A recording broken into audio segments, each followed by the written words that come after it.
Good evening. The opinions and statements voiced by our guests do not necessarily reflect the opinions of this network. Enjoy the shows. You are listening to WBHM Digital Broadcasting, Birmingham, Alabama.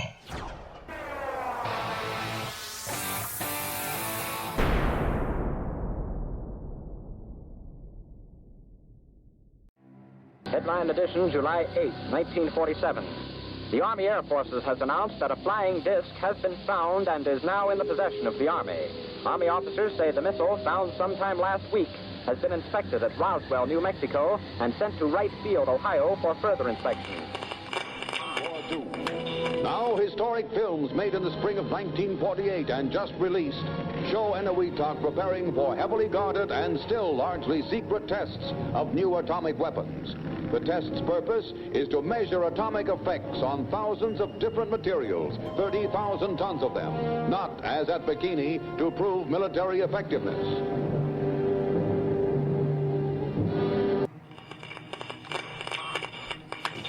San Francisco police say that 9 persons have been arrested in a narcotics raid on the headquarters of the Grateful Dead, a widely popular singing group.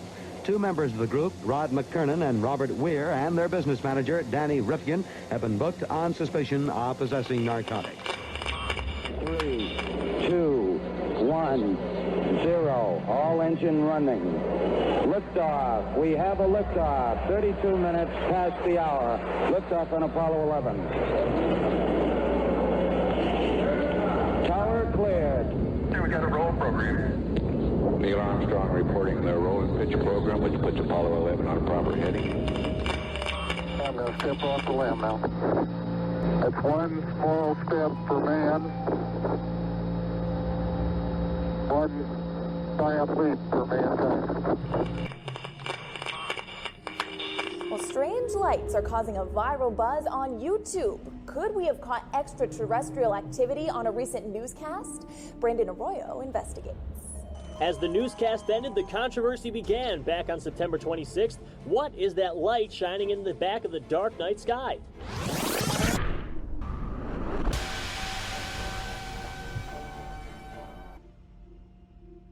With coverage reaching all the way back to 1948, for over 70 years, Fate magazine has brought you reports of the strange and unknown, all of them true.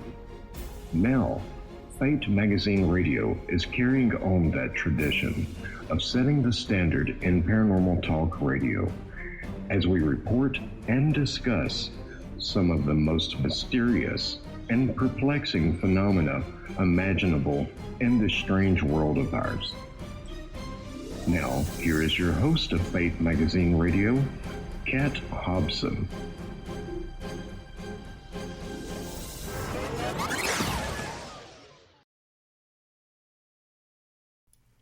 Good evening.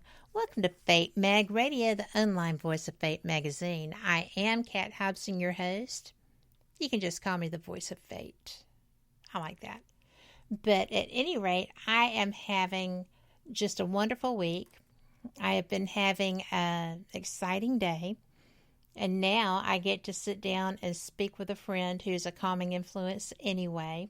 My guest tonight is John Russell. John has been a professional psychic for decades. He has been fully aware of his abilities from the time that he was awakened by spirits. If I recall that correctly, we'll clarify that. But I am just so excited because not only does he have 2 wonderful books with some of the best cover art I've seen, but he has a new one coming out, hopefully this fall, again with the cover. I don't know what to say about that, but the first book is Writing with Ghosts, Angels, and the Spirits of the Dead. The second, A Knock in the Attic, True Ghost Stories and Other Spine-Chilling Paranormal Adventures. The new one is going to be 20 Ways to Increase Your Psychic Abilities. So he's going to pull us right along with him. And I am so pleased to have a new book to get into. But I'm so pleased, John, that you are here with me. Thank you.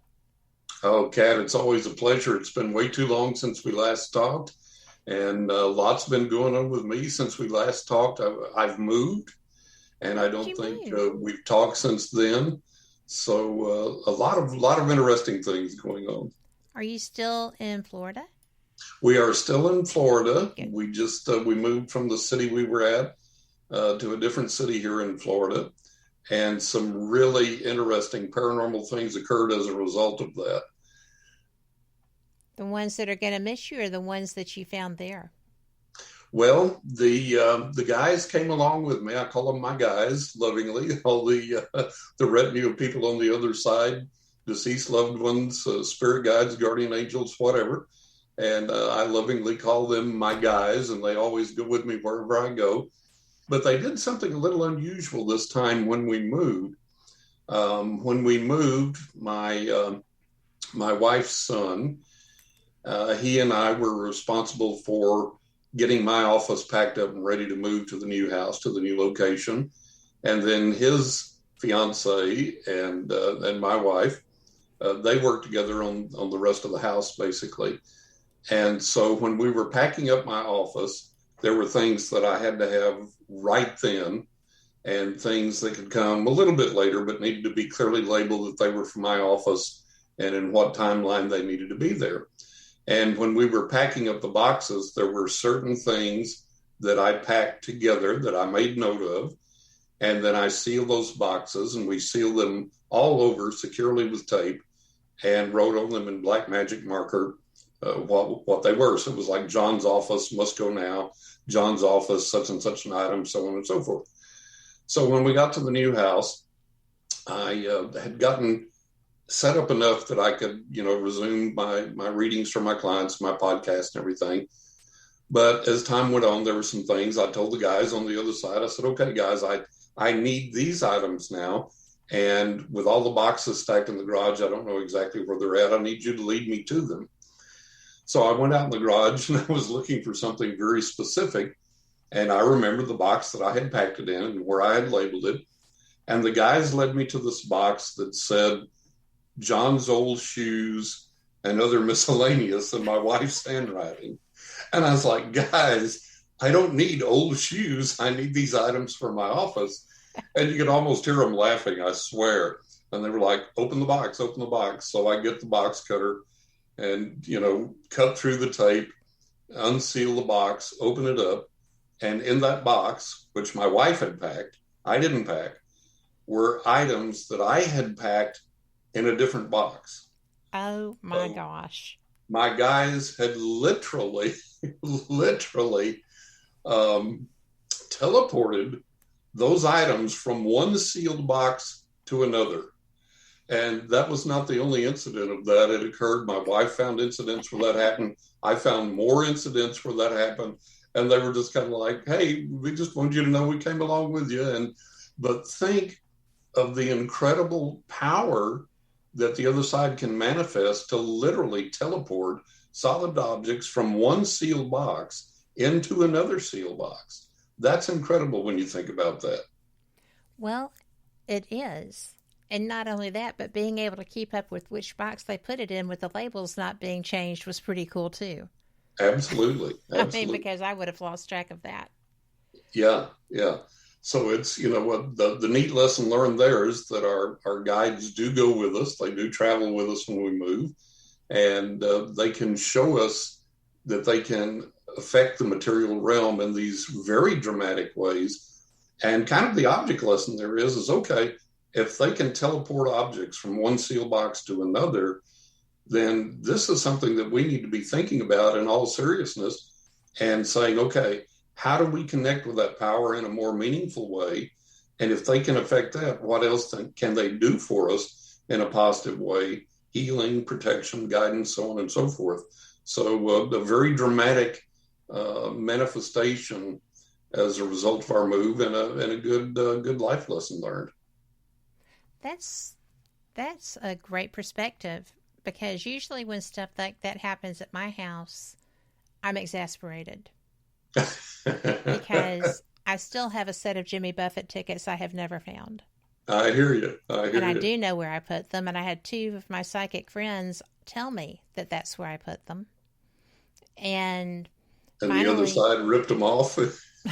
I don't know. Maybe they went with me. I don't know, because I had to get those reprinted because they weren't both mine.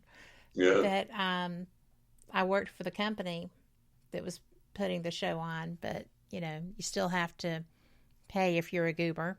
Right, right. But that is interesting, because think of all of the things they probably would be more than happy to teach us. They don't want to see us fail. They will make fun of us when we're when we are goobers, but as a rule, they are with us because we're where they're supposed to be. Yeah, there's a relationship of some type.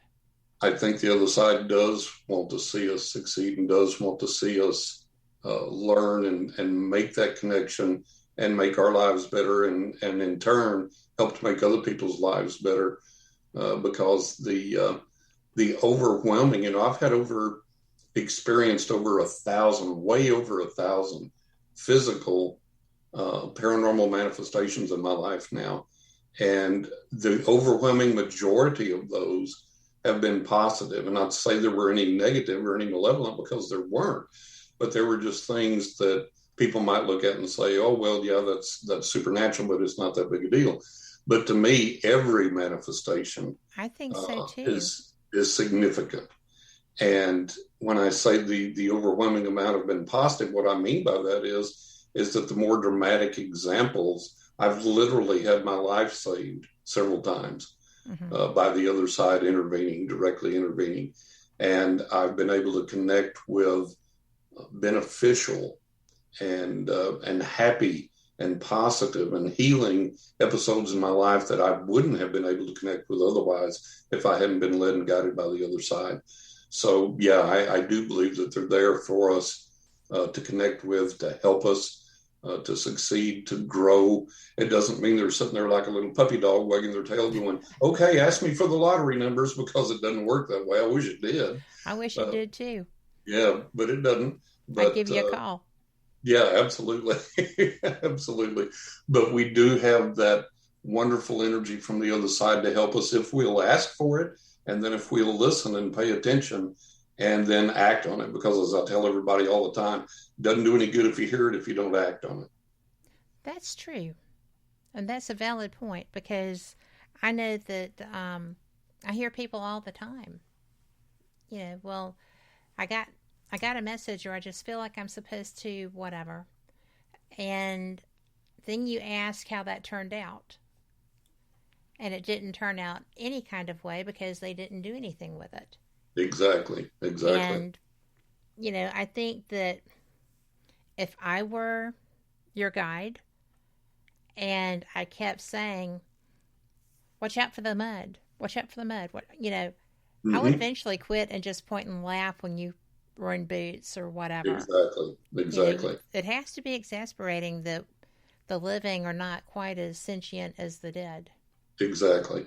And that's what I tell my clients too. It's like, if you continually refuse to listen to the other side, or refuse to seek that connection, or to acknowledge it, or to abide by what they're asking you or telling you to do, after a while, they're going to get tired and pull back for the most part and say, okay, go it on your own then. I've tried to get through to you, tried to tell you, tried to help you, tried to protect you. So I'll just back off here for a little bit, and you can muddy around. When you get tired of that, come back, ask me, and I'll get you some help.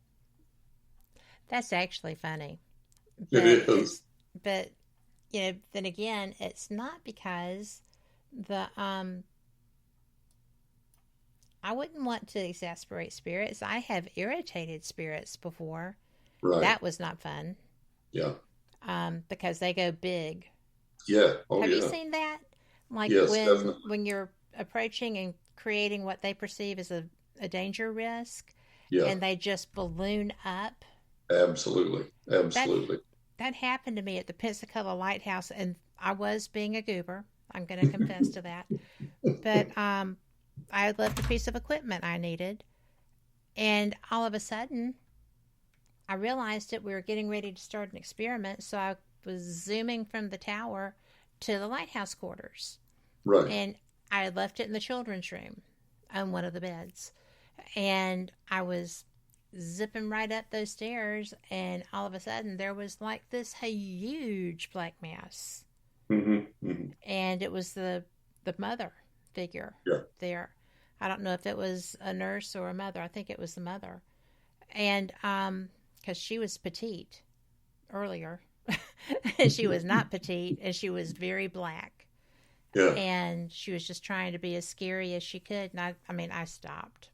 I did not take another step. I started, I'm so sorry. I wasn't thinking, I'm not a danger, and it took a long time for her to, it's like stroking a cat kind of, to try to get the hackles back down. Exactly. And man, as soon as I felt like it was safe, I was out of there. Yeah. I went running the other way after I got my stuff because A, I was holding up the experiment, but B, I was not going to risk getting her upset with me again. Yeah. And she may have made that dramatic a presentation just to get you to stop for that moment and take stock, because you might have gone on and hurt yourself, stumbled and fallen, or something like that may have happened. So that may have been a safety measure for you. That may have been a stopgap to say, hey, slow down here a minute, take it easy here a minute. And they do that for us all the time. I remember one time my wife and I were on a road trip, and we stopped to get gas.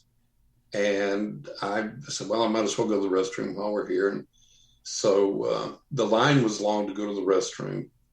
And I looked at my watch. I remember I looked at my watch and noted the time. And I said, well, I guess I could wait till we go up the road. And then my wife and I discussed it. And I said, no, I'll wait. We're not in any hurry. So I waited, and all of a sudden the restroom line began to move. And it went pretty quickly. And so I went out to the car, and we got going. And we got up the road, and there was a truck that had jackknifed and had hit a car, or more cars had hit it. I can't remember if it was just one car involved or several, but there was this truck jackknifed, and two of the lanes were closed off, and we had to poke by on this other lane. And we looked at each other and looked at our watches and went, oh my God, if I hadn't have waited in spite of the long line to go to the restroom and had just come out and said, well, I'll go down the road, we would have been right in the big middle of that wreck. We timed it, and we would have been right there in it. But because I had this urge from the other side, kind of almost a compulsion to, no, just wait, just go ahead. It'll be okay. You don't need to rush. And because I listened to that, then we were spared being in the middle of that wreck. So that's the importance of listening to that guidance and listening to our intuition when it comes, and not arguing against it, not fighting against it. And we kind of have to give up our ego, and we kind of have to lay down. We always have this desire to be in control, and we think we know so much, and we don't. And we have to give up some of that and say, okay, I'm acquiescing to a higher power that can see a lot further down the road than I can. And they know what's going to happen and what incident's going to take place. And they can tell me, hey, stop, hang on. So my wife and I adopted this attitude from that anytime we got up in the morning, we need to get out of the house in a hurry, for example, or something like that. And all of these delays started being thrown in front of us, like couldn't find the keys, or get out to the car and, oh gosh, I forgot this important thing, got to come back in the house. And so instead of getting frustrated and rushing, we would say, okay, maybe this is the other side's way of putting these obstacles in our path to slow us down so that we miss, an accident or something up the road that we might otherwise be involved in. So that kind of changed our whole entire way of looking at things after that experience. That's pretty interesting. Yeah. I had a similar experience on the interstate in Valdosta, Georgia. And it without a doubt saved my life. But I was in a hurry and not really slowing down. And I'd been running next to the same truck from Atlanta, just safely speeding, as it were, which never really applies. But I wasn't listening, and a piece of tire flew up and hit my Volkswagen in the hood. Oh, wow. And I was just kind of like, okay. I thought I was going to die. I didn't. It saved my life. But it was, again, that same truck had crossed over into the other lane and mushed a car into the barrier. Oh, and they gee. both exploded and burned up. Oh, man. And I would have been that car. Yep, exactly. So, meanwhile, I'm standing up on the exit before that, dog cussing my car and luck and everything else because it scared me. Yep. And I did give thanks after that. And I did a bit of homage too. But we have to take a break. I can't believe this has gone so fast. But It always does. It always flies by. Yeah. Well, we will be right back after this. Y'all come back too.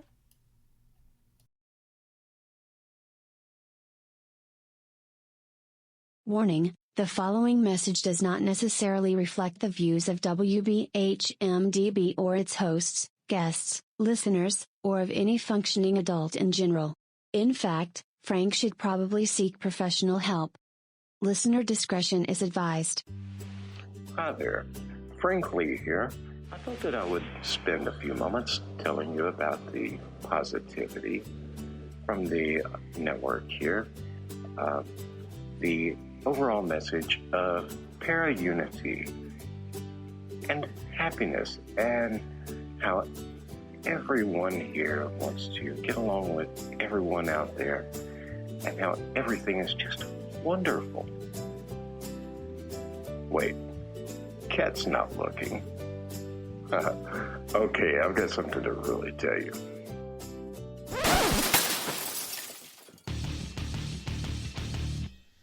Okay, so I'm going to tell you what's really going on. Honestly, all that being nice and positive crap was kind of hurting my soul, as dark as it is. So, what's really happening? Well, you see it all the time. Everybody and their brother out there has a paranormal team because they watched a couple of episodes of Ghost Hunters or some crap like that. So they go and they spend half their mortgage payment on tools and things that light up that they don't understand. And then the next logical step after buying matching black t-shirts and posing like 90s rappers for their Facebook page is to, of course, have their own podcast. Well, you know what? You're not going to find that crap here. What we have here at WBHM Digital Broadcasting is the best host, the best guest, bringing you real information. All of the hosts here on this network know their stuff. They are the people who have been out there doing the work, doing actual research. And no, by research, I don't mean binge watching some kind of cheesy TV show on Netflix. I mean reading books. I mean out in the field doing the legwork. And who are they interviewing on their shows? They're bringing you the people they have learned from. They're bringing you the best in the field, covering all kinds of topics from UFOs and aliens to Bigfoot to cryptozoology to ghosts to anything you can think of, a bit strange and unexplained. It is here, and you're going to get the best information here. So stay tuned to WBHM Digital Broadcasting. Don't go anywhere. Speaking of going somewhere, I've got to go before my mic gets cut. We'll see you there on WBHM-DB.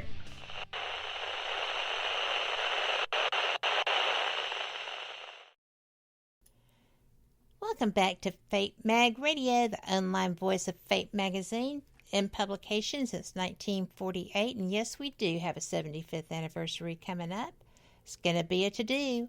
But right now, I am lucky enough to have my friend John Russell on the air with us, and he has, well, y'all know he's written those two fabulous books, and he's got another one coming out, but I'm going to just jog your memory with that first one, Writing with Ghosts, Angels, and the Spirits of the Dead.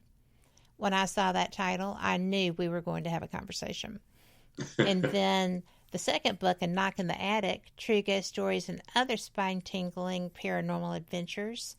The new one is 20 Ways to Increase Your Psychic Abilities, and there's not a better guide to try to do that for even those of us that question ours at times. But, John, I'm so looking forward to that, and I still can't believe that it's been so long since we spoke. There's so many things that I think we just got in common, and I love your writing because it's just a really neat way to share. Oh, thank you. You know, it's never boring when we talk. No, not at all. We always have a good time. We always have a good conversation. And yeah, I'm really excited about this third book as well. It's ever since I've told everybody that I was writing it, people have been clamoring for it. And I'm like, I'm working as fast as I can. You know, I've got my worldwide clientele I have to provide readings for. And then I've done a lot of interviews in the past year and a half. I've been interviewed over 100 times. Wow. So, yeah. So, and I actually told everybody, I said, I'm cutting back this year on the interviews because it was just getting kind of a little bit overwhelming and kind of put me behind on writing a little bit. But I'm working on the book now. Hopefully it's going to come out in September, October this year. And 20 Ways to Increase Your Psychic Abilities. And what I did was I took, and this is for the person that doesn't know anything about anything, doesn't think they have any psychic talent, or maybe they think they have a little bit, they want to increase it or whatever. And what I do is I give you one technique per chapter. So it would be 20 chapters, 20 ways to increase your psychic abilities. And just for an example, in the first chapter, I cover psychometry. I'll tell you what it is. I give you the definition of it. And then I tell you how to learn it and how to practice it, how to get good at it, and then the real world application of it. And then I do that for every single technique, every single chapter in the book. I introduce it to you, tell you what it is, give you the definition of it, tell you how to learn it, how to practice it, how to get good at it, and then the real world application of it. Because if we learn these things and we just go to a party and we say, hey, watch this, everybody goes, oh, wow, you know, that doesn't do anything. It's a parlor trick. But if we learn these things and then learn that there's a real world application for them, then we can truly help ourselves and make a deeper connection with the spiritual realm and also help others. So that's the focus of the book. It's like, you know, I'm not just going to teach you this as a party trick. I'm going to teach you how to do this. And then I'm going to teach you how to take this out in the real world and apply this in such a way that it actually does you some good. Are you including manifestation in that? There's kind of, sort of, there's just so much ground to cover that it was like, okay, I've got to narrow it down to the 20 most often asked about or easiest to teach, or, you know, the most common things that I knew that I could take people and walk them through and that they could actually learn it and actually do it and get results from it. So I kind of had to pare a lot of things down. People have asked me about a lot of things about, how about astral projection? How about this? How about that? I was like, you know, the book would be 100 chapters long. So I had to cut it out somewhere. And what I tried to do was focus on things that I could teach people to do and they could get physical results from, get actual physical manifestations from, so that they could say, oh, wow, this isn't something I'm just dreaming or meditating, or this is actually happening. This is really working in the physical realm. So that was, by necessity of choice, some of the decisions that I had to make when I decided what to include and what not to include. Maybe all the other things will be for like an advanced book down the road, maybe. But this I think is going to help a lot of people. Well, it would just about have to, right? Yeah. I mean, I can't think of a better person to write something like that. You've got so much experience and knowledge, and, you know, this isn't your first rodeo. No, not my first rodeo. I've been around the block a while. You know, I started studying everything I could get my hands on: religion, psychology, parapsychology, the paranormal psychic realm, everything I could get my hands on when I was about 11. I was always a good reader with good comprehension and a fast reader. So I tore through all the books that I could find starting at age 11. I'm 68 now, been reading professionally for 50 years, read for clients in over 40 countries. So got a little experience there, yeah. And like I say, with all these over 1,000 paranormal manifestations, these connections with the other side, that's enabled me to gain the experience of what works, what doesn't, what you can do with it to make your life better, and so on and so forth. So there is a lot of experience there. And in writing 20 Ways, what I wanted to do was do this in a manner that doesn't go over everybody's heads. So it's not full of a lot of jargon. It's not full of a lot of complex, convoluted theory. It's just a real simple, here it is, here's how you do it, and here's the real world application. And of course, what we have to realize is some people are going to be able to learn it and manifest it more quickly than others. That's normal and natural. Some people are going to be a lot better at it than others. That's normal and natural. We all have different levels of ability. But it is real simple and easy to do, to the point that anybody can learn it and get some results from it.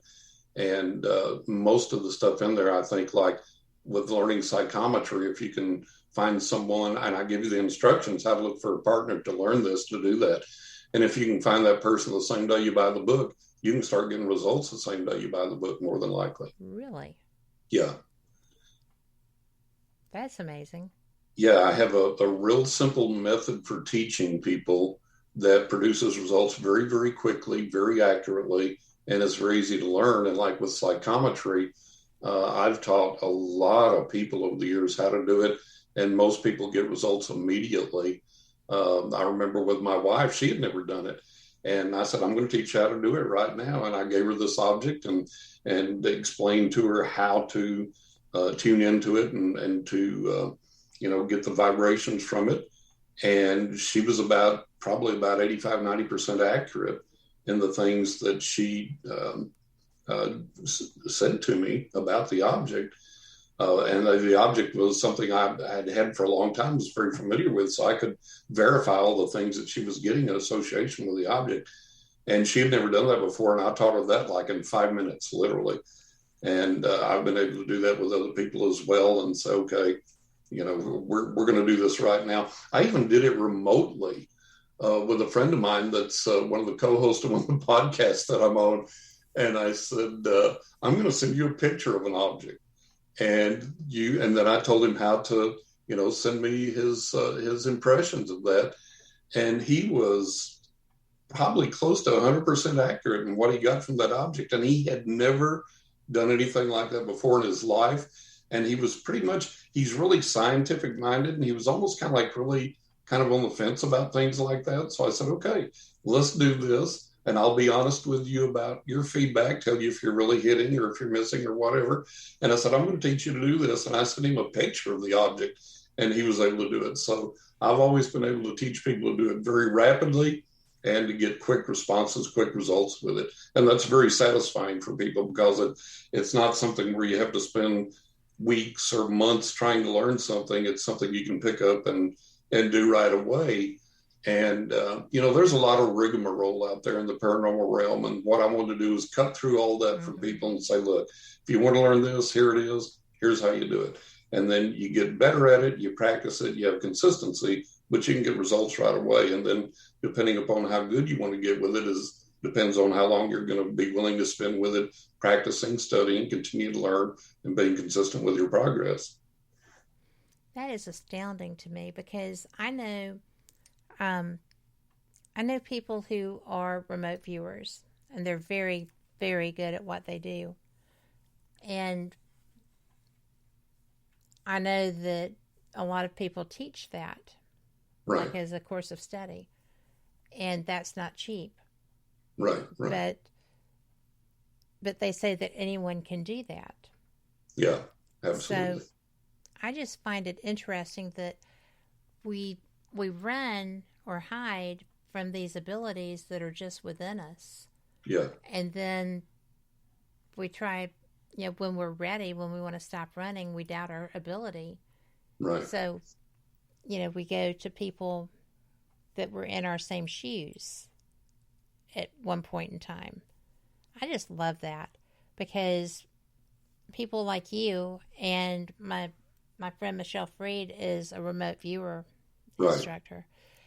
And, it's just interesting to see what people, once they lose a little bit of their inhibitions. Exactly. And doubt. And I think a lot of it is that, we all have some inherent ability. And I think that a lot of it is just in talking with people over the years, one of the things that I've discovered is people just don't know how. They just don't know where to begin. They just don't know what to do. And so that was my purpose in writing this book in the manner that I did. It takes you by the hand and leads you step by step through everything that you have to do to understand this, and then begin to learn it and begin to practice it and to be successful at it if you'll bother to spend the time with it and be consistent. So that was the thing I wanted to do. I wanted to make it simple and easy for people. And, you learn these 20 techniques for the price of the book, and they're with you for life. You've got that book with you for the rest of your life. You can refer to it as much as you want to. And it's going to be something that you can apply in a lot of different areas in life. I get into a lot of things in there. I get into candle magic and amulets and talismans, making your own amulets and talismans, and dream interpretation, and developing lucid dreams and all this type of thing. I cover a wide gamut of things, how to conduct a seance safely, and just on and on and on. So it's really an interesting, exciting book. And I hope it demystifies a lot of things. There's a lot of misconceptions around different spiritual tools and techniques. And that's one of the things that I wanted to do too, was take some of the, demystify that, take some of the myth away from it, take some of the fear away from certain things. One example is the Ouija board. Everybody's, oh God, don't use the Ouija board. You're going to open a portal, a demon's going to come possess you, and blah, blah, blah. That's the only psychic tool that we do that with. Yes. We denigrate the Ouija board, but we don't denigrate tarot cards or crystal balls or pendulums or dowsing wands or ghost boxes or anything else. And those are directly interacting with the other side. You can't get much more direct interaction than using a ghost box and getting real-time spirit communication. Right. But nobody puts those caveats out about that. But you mentioned the Ouija board. Oh my God. And I've used a Ouija board successfully and safely since I was probably about 15, 16 years old. And, talking boards, go back, Native Americans had a version of talking boards that they used. And you go back in ancient history, and there were versions of things that were like talking boards thousands and thousands of years ago. So that's been around forever and a day. And I think that everybody literally believed the Exorcist movie, and that if you use a Ouija board, that's going to be your result. I really think it had to come about from that, because there's no other logical explanation. So all of these tools and techniques, I demystify them and tell you, look, it's safe to use. If you have a personal bugaboo about it, don't do it. Use something else. Choose something else. But intrinsically, inherently, all the tools are the same, and they're all safe. They're all able to be used safely and with positive results. So that's another thing that I wanted to convey in this book. Well, I'm glad that you did that, because I had a client who had used a Ouija board, and something had come into their home. But it was because of the verbiage used, because it was an invitation. Right. The guy took it to an old cemetery in their neighborhood, because we're Southern and we do that. Mm-hmm. And, he got the board out, and he's, instead of saying, is there anyone here that would like to communicate? He said, is there anything here that would like to?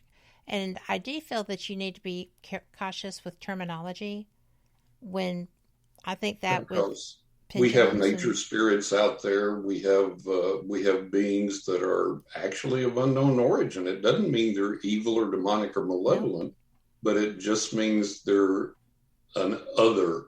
They're beings that we don't know who or what they are, where they come from, what their motives and intents are, which is not going to be human-hearted. They're going to have a different motive and intent. Right. And it doesn't mean, though, that that intent is malevolent or negative or anything, but it's just like if you've got your pet dog and your pet dog understands you and you understand it and it's easy to get along with and it's pretty predictable. And then you go out and there's a chimpanzee out in the jungle that takes an interest in you. And it's an animal, same as your dog is, but it doesn't act anything like your dog. And you can't communicate with it the same way. And it's wilder and more unpredictable. It's a lot stronger. It could dominate you. There's a lot of things there that we have to understand in working with the spiritual realm. It may not be inherently evil or malevolent or dangerous or whatever, but it's something different. And we have to learn how that acts and reacts to us and how we should act and react with it.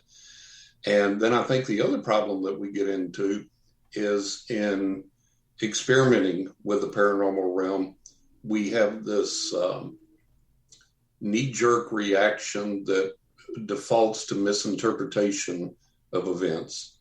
And so something can happen that an experienced investigator such as myself would understand that there's no harm there or no danger there, but someone that is not experienced that way could experience the same event and it would frighten them, and their default reaction would be to go to a scared state where, oh, this must be evil, this is going to harm me or whatever, simply because they don't understand what's going on. So this is why in all of this... I'm sorry. Yeah, well, in all of this, we need this education and to get people to understand how to approach these things, how to interpret things so that they don't misinterpret something and think they're in danger when they're not. Exactly. Because if you are someone who is filled with fear, you're not going to be attentive. You're going to be looking for the danger. Exactly. As opposed to looking for the communication. And everything that happens, you'll interpret as being dangerous because you're so full of fear. And it's like I say in my book, if doing this technique, this particular technique scares you, don't do it. Pick something else, choose something else, do something else. But, that's people they don't understand that, okay, if psychometry scares you, don't do it. Don't practice psychometry. Do something else. I've only seen one person do that. It was interesting. Yeah. But, it's like we have a choice. We have free will. We have a choice as to what we're going to involve ourselves in. And it's really funny. There are things that scare people to death and other things that don't scare them. Yeah. And what I try and do is educate people enough that they can increase the spectrum, the range of interaction with the other side that they have, so that their life is enriched and flows better and works better. And it's like one of the 5-star Amazon reviews I got for one of my books. It's like the person said, thank you, John, for opening up my eyes to the fact that, I can do this, experience this without feeling fear. Mm-hmm. And that's the whole purpose of this, is that we're mistaught so much as we grow up, and that usually comes from a religious upbringing. Mm-hmm. And that's including Christianity and outside of Christianity. Yes. I had an Indian client from India, and he told me, he said, John, I know my religion doesn't work, but I'm afraid to abandon it. Why? And I said, because everybody that's raised in any religion, they're told from childhood that you don't piss God off because you'll be sent to hell, or you'll be excommunicated, or you'll be sent into the void, or you'll be separated, or you'll be cast away into something, or ignored, or forgotten, or whatever. We have all these punishments if we anger whatever deity it is that's in this religion. And I said, as we grow up, we can prove to ourselves over and over and over that a particular religious belief system does not work. But yet we're afraid to abandon it because of that fear instilled in us when we're children. And once people begin to understand that, they can go, okay, yeah, you're right. I can let loose of this, I can turn loose of that and I can explore something that maybe does work or give me something a little more solid, a little more believable, a little more reliable than the dogma and the tradition that I grew up on. Well, and thank heavens for that. But Yes. we have to go to break. We're a little All late, right. but maybe they won't beat us. But we'll be back right after this. Y'all come back too.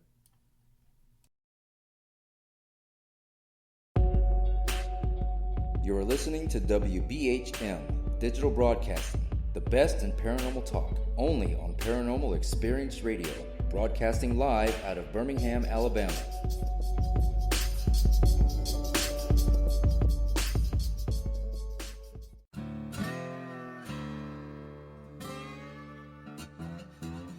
Oh, come on. I'm Southern, but...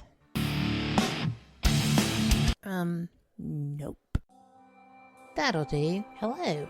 I am Kat Hobson, host of Paranormal Experience here on WBHM Digital Broadcasting out of Birmingham, Alabama. I enjoy having guests from all areas of the paranormal, from ghosts to ufology to cryptids and beyond. You'll find some of the best researchers in their fields bringing you some great information. Join me on Wednesday nights from 8 to 10 p. Eastern here on WBHM Digital Broadcasting. Since 1948, Fate magazine has brought you reports of the strange and unknown, all of them true. Fate Radio is carrying on that tradition, bringing you the unusual, macabre, strange, and bizarre. Join host Kat Hobson Sunday nights from 8 to 10 p.m. Eastern on WBHM Digital Broadcasting.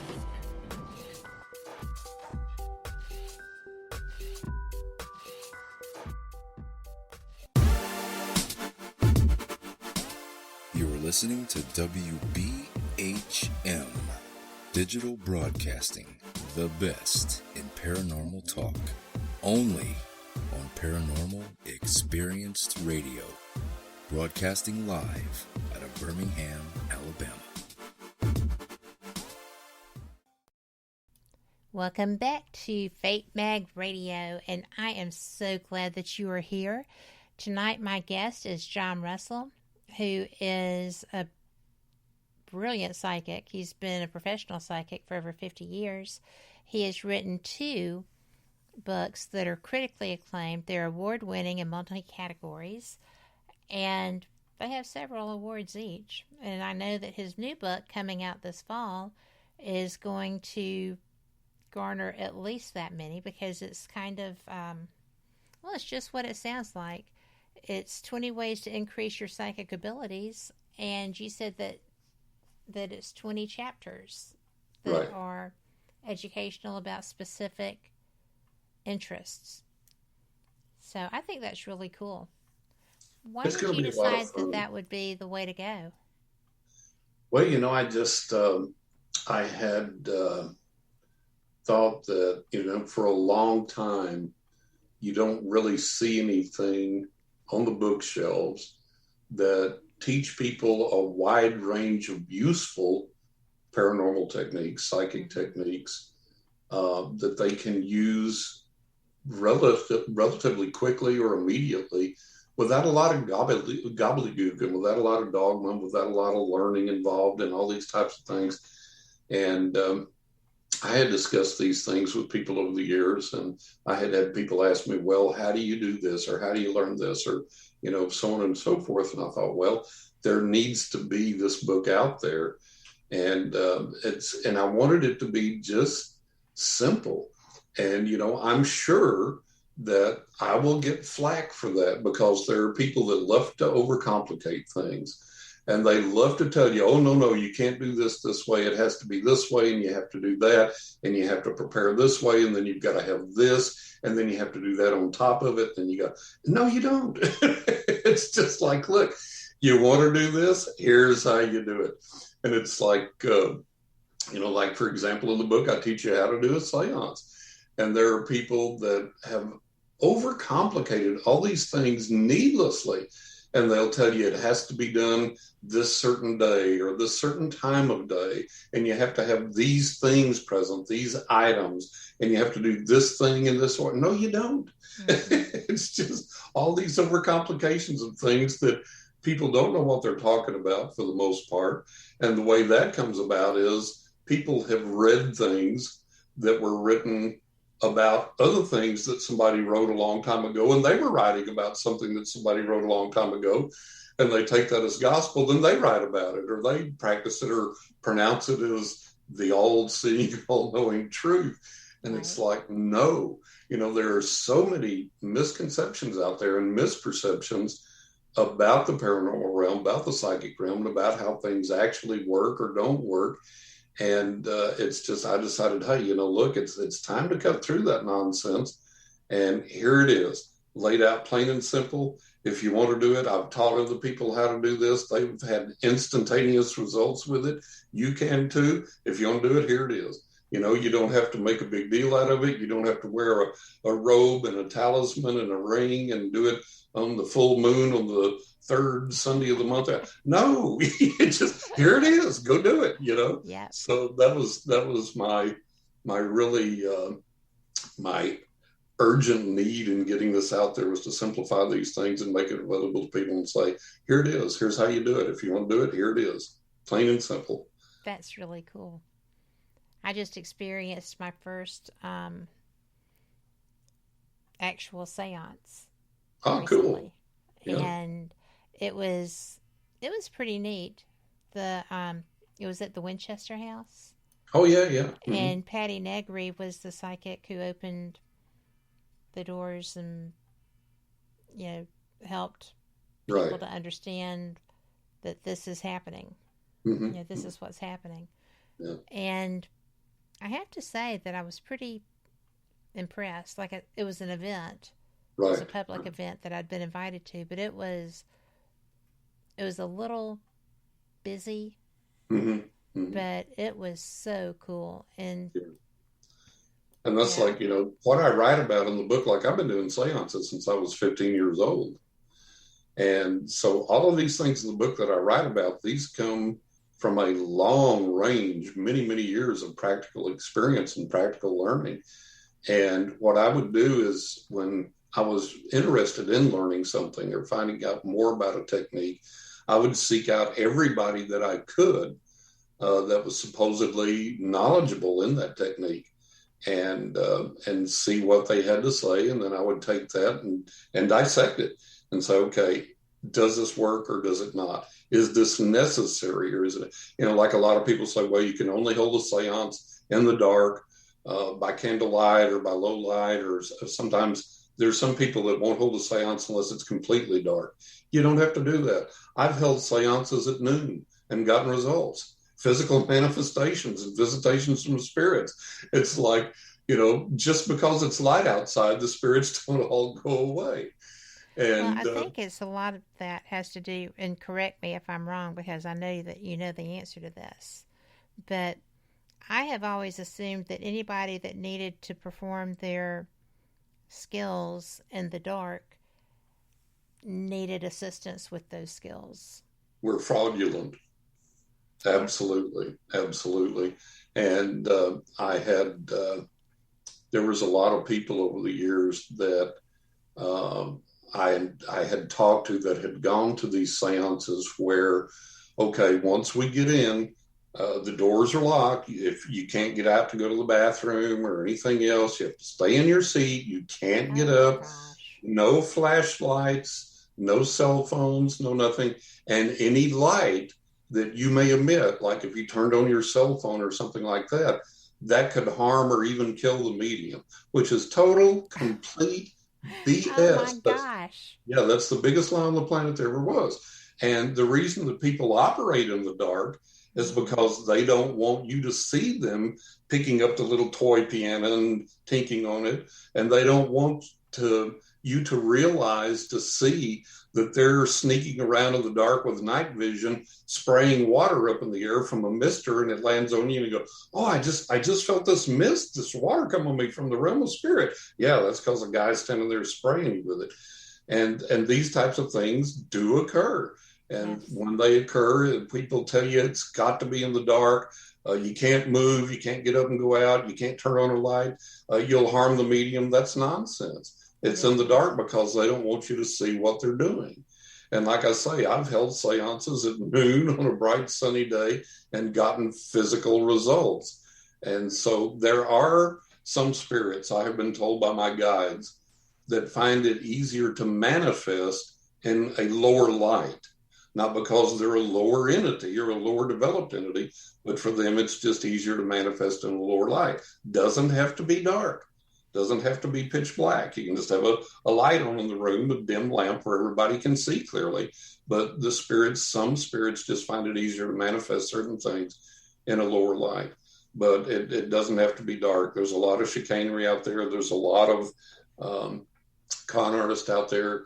And if you study the history of seances with an open mind, you'll find out that a lot of these supposed manifestations were actually rigged. They were actually stage magic type things that people did, and so on and so forth. And if you don't know how they're done, it looks like a legitimate paranormal manifestation. But a lot of the stuff that we've been fed over the years and that were held up to us as examples of legitimate spiritual manifestation and a legitimate seance absolutely were not. They were just tricks by the conductor of the seance to hornswoggle people and to get followers and to get money ultimately. Which is part of the reason that Houdini put up that reward. Right, the challenge. Absolute proof. Right. So, I was pretty impressed, really, but it was mainly fun. Right. Because there was too much ambient noise to really sit down and focus truly. Mm-hmm. But right. I would do it again. Yeah. I'd do it again with her. I'd do it again with anyone that I trusted. I'd be more than happy to do it with you. Yeah. But absolutely. But I do feel like I would want it to be with someone whose abilities I trusted. Yeah. Because. Well, and that's the neat thing about this book too, is these are things that a person can learn and do by themselves for the most part. Some things take a partner, and I tell you how to find a partner that'll work for that particular technique and that's someone that you trust. And, that's a very important thing. And then the rest of it, like you say, there was a lot of ambient noise. It was kind of a fun thing and all that type of thing. And that's what I tell people in my book is like, look, if you really want to do this, you want to get good at it, you want to experience these things for real, then you turn off the TV, you turn off the music, you shut off the cell phone, you get rid of all the distractions, and you sit down and, still your mind and listen and get ready to interact with this invisible realm and get ready to receive these things. And it's difficult to do. That's why you attune to this. That's why you get quiet and tune into these things, is because you're receiving a signal. And that signal is difficult or nearly impossible to receive if you're laughing and yakking and scrolling through the cell phone and got the TV on in the background and kids running in and out and the dog barking. That's not the atmosphere that's conducive for people to do this. Now, like I tell people in my book, once you've gotten highly proficient, you can do this in, rush hour on the Brooklyn Bridge if you want to. That's the way that I am over the years. I could read in the middle of an air show, with all that noise and everything going on. Yeah. But that's because I've honed and practiced and trained that gift over the years to be able to do that. But initially starting out, you need that silence, and you need to be able to attune, to focus, to have your concentration in full on what you're doing. And even though I can do that, there's still times that I prefer to get quiet, away from everything, all noise, especially get out in nature and listen to nature and receive that energy from nature and recharge. And we all have to do that periodically. So that's a good skill to learn and keep with you regardless. Just grounding to be able to get your focus lined up. Absolutely.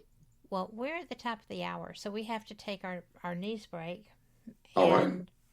So we will be back after this, but every time we play the news, I'm always looking for something, because there's always, even if it's buried, something good that has happened that day. We've had a tough couple of days. I get that. But, I still believe it.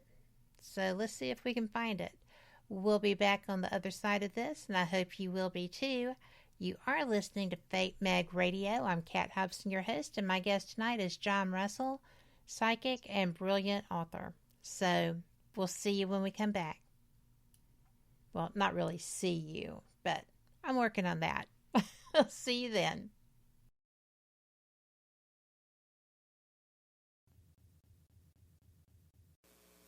Live from NPR News, I'm Janine Herbst. In Southern California, at least one person is dead. 4 others are critically injured at a mass shooting at a church in Laguna Woods. The Orange County Sheriff's Department tweeted that they have one person in custody and recovered a weapon following the shooting at Geneva Presbyterian Church. No word yet on a motive. Authorities are investigating the mass shooting at a grocery store in Buffalo, New York yesterday that left 10 people dead, several others injured as a racially motivated attack. Buffalo Police Commissioner Joseph Gramlia says it will be a lengthy investigation. The evidence that we have uncovered so far makes no mistake that this is an absolute racist hate crime. It will be prosecuted as a hate crime. This is someone who has hate in their heart, soul, and mind, and there is no mistake that that's the direction that this is going in. Police say the 18-year-old white gunman had previously threatened a shooting at his high school. There have been almost 200 mass shootings in the country so far this year. The Finnish government has confirmed today that it will apply to join NATO. NPR's Frank Langfitt reports from Warsaw. The move is a response to Russia's invasion of Ukraine. Finland's decision marks a U-turn in decades of public opinion regarding NATO. Most Finns had opposed joining the Cold War-era military alliance so as not to provoke Russia, with which Finland shares an 830-mile border. But Russia's invasion and its brutality stunned most Finns. Support for joining NATO, which had been tepid for decades, surged to 76% in a recent poll. Many Finns said they'd never seen public opinion on an issue change so quickly. One of Russian President Vladimir Putin's pretexts for invading Ukraine was to prevent the expansion of the military alliance, which is now expected to grow from 30 countries to 32. Frank Langfitt, NPR News, Warsaw. And Sweden, a close political ally of Finland, also says it will apply to join NATO.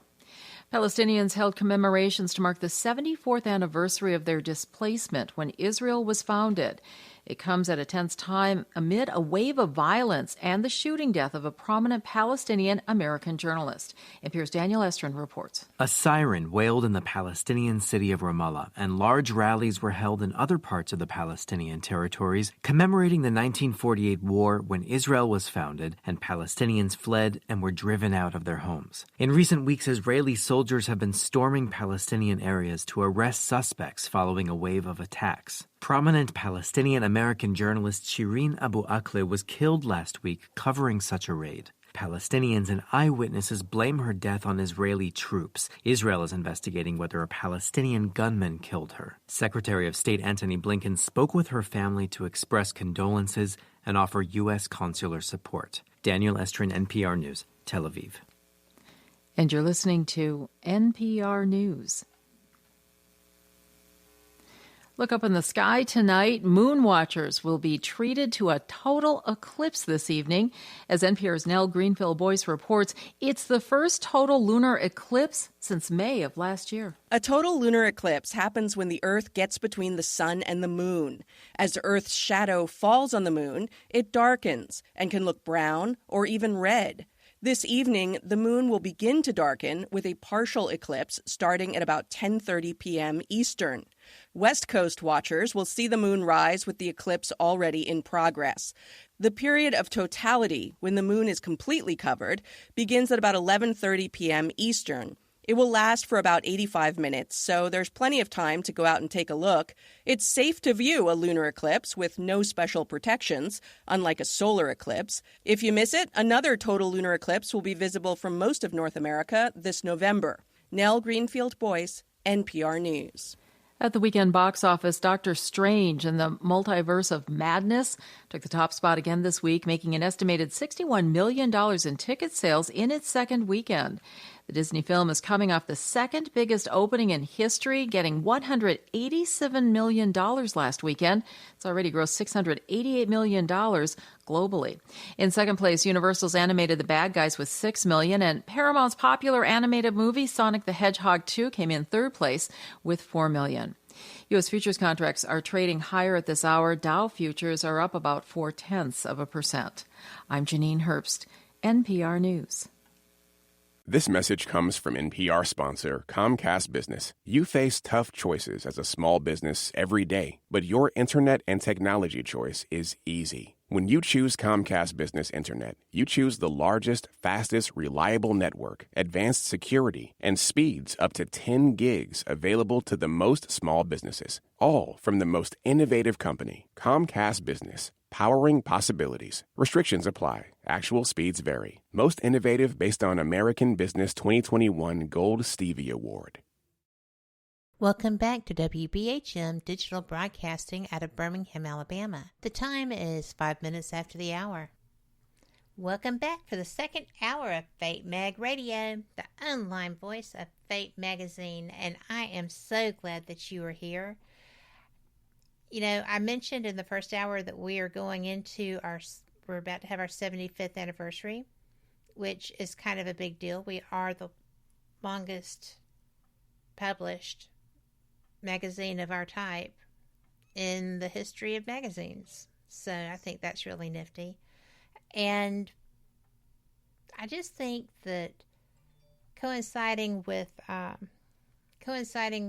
Roswell and their 75th anniversary is going to be a fun thing too. But check out, you can do an online subscription for Fate, and you can do a real, paper copy subscription for Fate. They're both excellent, same articles, same imagery, and the same history. Just a little easier to hold, right? So thank y'all so much for being here. But you can check that out at fatemag.com. Just knock out over there and you'll get to see all your t-shirts now. I mean, seriously, we're catching up with everything, so go check it out. But I am so excited because my guest tonight is John Russell, who I really enjoy, and I hope y'all are too, because it's fun to talk with him. And he is a great author. He's a great psychic. He has been a professional psychic for over 50 years, which I think is saying something. And I just enjoy him. His books are brilliant. Not only that, the cover art will just knock your socks off. The first book is Writing with Ghost Angels and the Spirits of the Dead. The second book is A Knock in the Attic, True Ghost Stories and Other Spine-Chilling Paranormal Adventures. And the new book, due out this fall, is 20 Ways to Increase Your Psychic Abilities. And we're talking about everything, so you don't have to just limit any questions you may have. And if you're listening, please go ahead and get in the chat, because if you have a question, he does not do readings generally, but if you have a question about him or his past, or heck, you could probably ask him something that you would ask a psychic. All he can do is say no, and he probably will, but just go into it knowing that. So I am so interested because we actually have a question already for you, John, and I'm running my mouth here. Oh, great. And this is from your investigative side. Okay. So do you have a favorite location, a favorite place that you have paranormally investigated? I really don't have a favorite place, for the simple reason that this sounds kind of weird, but it's not a cop-out, and it really is true. It really is the way I feel. I'll equate it to riding my motorcycle, and everywhere I ride my motorcycle feels like home to me. Feels like I own that. I belong there. That's mine. Mm-hmm. And that's kind of the way I feel when I do paranormal investigations. Every place I go to, I feel that wonderful energy, that sense of belonging, that sense of being there and belonging there. And so I don't really have a favorite place. And I've done a lot of really neat investigations over the years, some private, some very public. I write about those in my second book, some of those. And I've been privileged to be to a lot of really high profile, really neat historical places. But one doesn't hold sway over another for me. They all have that same feeling of connectivity and interest and passion. So no one place is really a favorite. They're all favorites. I kind of feel like that too. There are some that I think because of not even the history, but because of the beauty of the location. Right. I've enjoyed it. Sometimes those are supposed to be the scariest ones there. Right. Out there. But I'm with you. If I feel welcomed and comfortable there, then that day, that's my favorite place. Absolutely. Yeah. And it's like, people, what I tell people, what I try and get people to understand is to have a powerful paranormal experience or psychic experience. You don't have to travel to Gettysburg. You can experience that in your own home. One of the most powerful and clear EVPs, electronic voice phenomena recordings, that I ever got was sitting in my office in my house, not out at some remote location doing a paranormal investigation, but right in my own home. So we always have this concept that we have to go out there, that it's out there. We have to go somewhere to experience it. And we don't. It's right here in our own home if we'll take the time to tune in on it. Now, that's not going to be as dramatic and extravagant as going to Gettysburg, but the results can be exactly the same. I think the results will be more exciting. Yeah, you can get powerful, meaningful paranormal communication right where you're at. You don't have to make these big trips. And that's not to say don't make them. If you can, great. And by all means, enjoy them. But you don't have to get results. You can get great results. I've gotten some of the best EVP, the best spirit communication, the best physical manifestations, and the best spirit photographs in my home. That's really cool, John. Yeah. So that's pretty neat. And I think that's kind of what I want people to get with this new book is like, look, you don't have to go here or there or spend exorbitant amounts of money or be in a quote unquote special location. Mm-hmm. Your house is good enough. You can do everything right there. Take this book, sit down in your home, learn this, manifest it right there. All this spiritual activity is around all of us, wherever we are all the time. It's just like whoever is listening to our voices right now, there are radio waves going through the atmosphere around you right now that you're not aware of. But if you got a radio and you turn it on and you tune it to one frequency, you get a country station, listen to country music. You move up the dial, you get a jazz station. You move up the dial, you get a rock station, and so on and so forth. So all that's going on all the time. It's around you constantly, but you're just not aware of it because you're not tuned into it. And it's the same thing with the paranormal realm. All of this stuff is manifesting around us constantly. It's here all the time, right now. But we're not aware of it because we're not tuned into it.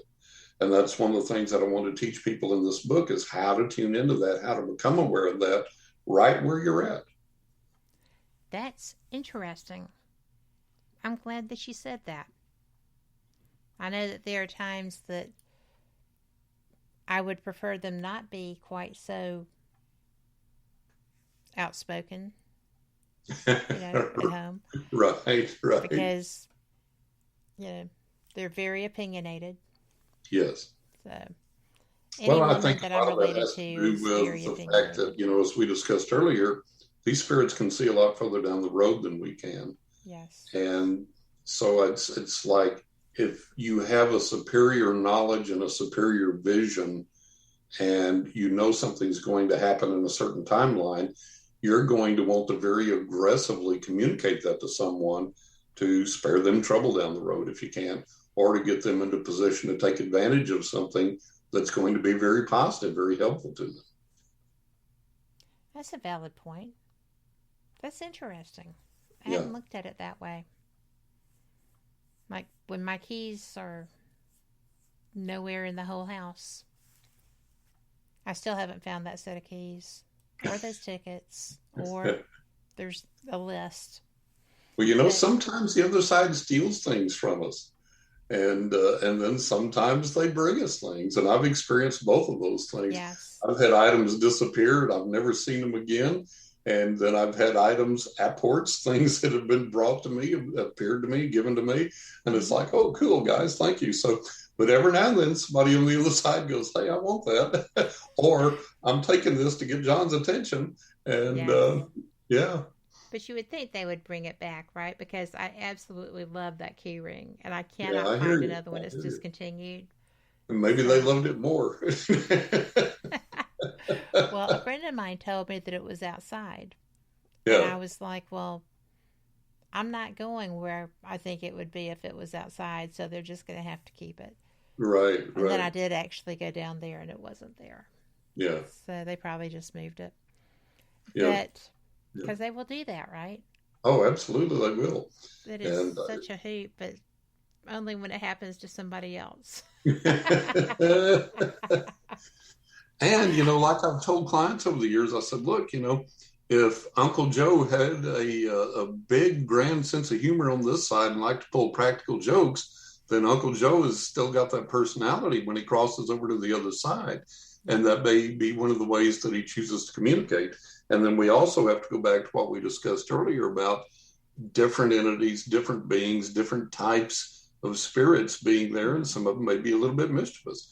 And, it's just like, look, if we're sitting outside and let's say you've got some earrings in and we're sitting outside having a drink and you take your earrings off and you put them on a table beside you and this crow flies down out of the tree and makes off with your earrings, we don't go, oh, that crow's satanic and demonic and possessed by evil and he's malevolent. He saw a shiny object, he wanted it, and he came and got it. That's what crows do. And I think we have to look at it the same way with the other side. If they take something that's not an act of malevolence or evil or whatever, it's just, hey, look at that. I want that. And, maybe the same mentality as a crow. And there you go. There goes the object. So it's not necessarily anything malicious or mischievous or whatever. Not. It's just we have to learn to look at it in that way. Well, my grandfather died from complications of Alzheimer's, but before he had to be hospitalized, they tried to keep him at home. Right. And he would move things, put things places, do things.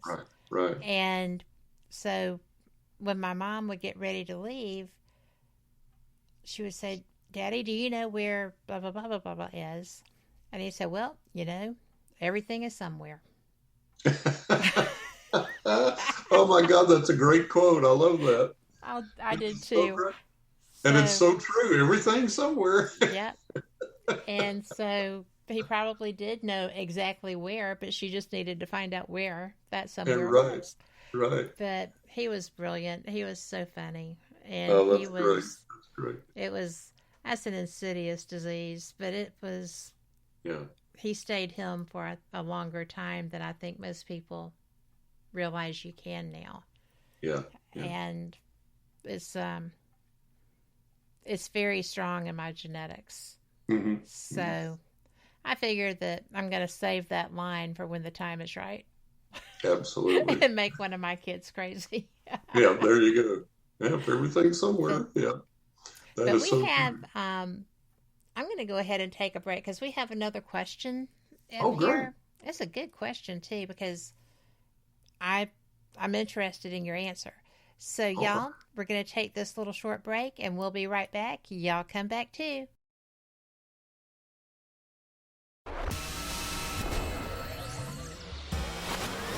You are listening to WBHM Digital Broadcasting, Birmingham, Alabama.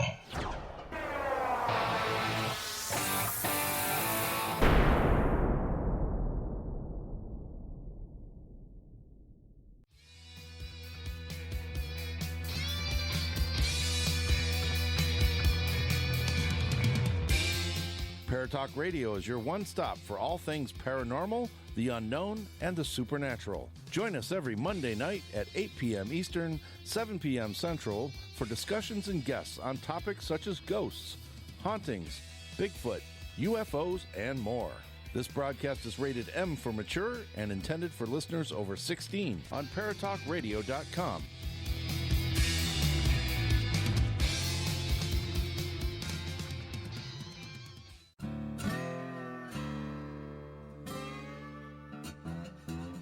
Oh, come on. I'm Southern, but... Nope. That'll do. Hello.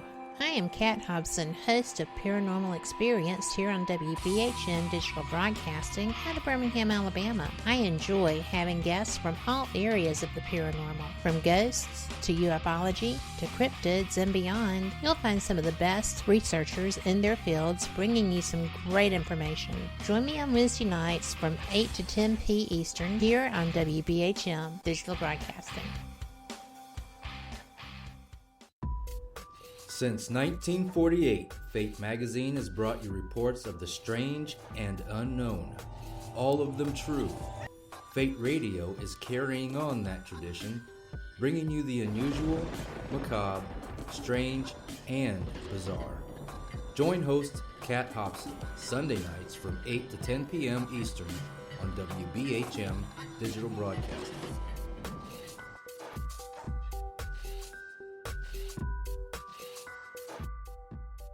Thank you for listening to WBHM Digital Broadcasting out of Birmingham, Alabama. Since 1948, Fate magazine has brought you reports of the strange and unknown, all of them true. Fate Radio is carrying on that tradition, bringing you the unusual, macabre, strange, and bizarre. Join host Kat Hobson Sunday nights from 8 to 10 p.m. Eastern on WBHM Digital Broadcasting.